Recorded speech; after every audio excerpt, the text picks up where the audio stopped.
When I first met President Bill Destler in 2008, I quickly discovered he was serious about sports.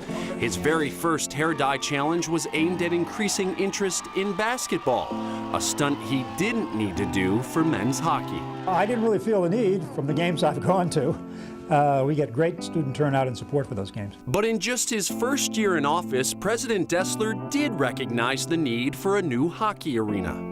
Has the program outgrown its current facility on campus? Well, I think we could be moving in that direction. This is an embryonic process. We're just beginning to look at options. We currently don't have a plan. we don't have a date. We don't even have the money. But under his leadership, a plan was in place 2 years later. So our plan is to, over the course of the next 2 or 3 years, to try to raise $15 million to be the cornerstone funding for a new hockey arena at RIT. I'm also very, very pleased to announce that 2 of our alums have stepped forward to make the first really significant gift towards this fundraising campaign. Will be named the Gene Policini Center. Destler would then secure a $4.5 million donation from the Policini Family Foundation and Tom Golisano. In 2012, the university broke ground on the facility and unveiled the new Gene Policini Center in the fall of 2014.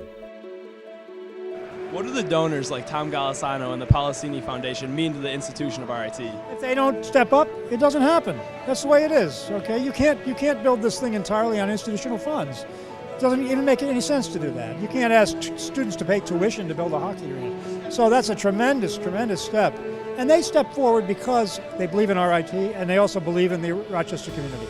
President Destler has been a part of some of the biggest moments in RIT sports history. The Cinderella story of the tournament so far, the Rochester Institute of Technology out of Rochester, New York. They're going dancing to the Frozen Four in Detroit.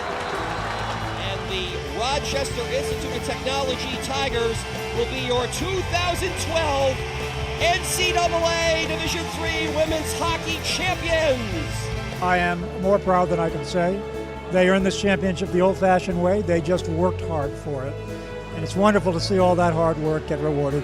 It's a great day for RIT, great day for the team, great day for the coaches, just a great day all around. Over the last 10 years, RIT's #1 fan has been a staple at athletic events no matter the sport or the season. Just last week, he was on the bench as an honorary coach of the women's basketball team. You know, I'm undefeated now as a women's basketball coach. That is incredible. Amazing, isn't it? 1-0. President Destler would do almost anything to show his school spirit. He even ended up dyeing his hair for the sport he never thought he'd have to, just to secure the Policini Center's first sellout crowd. I just want to build school spirit, that's all. You know, it's really just an issue of trying to especially get the freshmen to understand what it's like to really be an RIT Tiger. And I'm certainly one myself, and I want to sort of spread it around. RIT!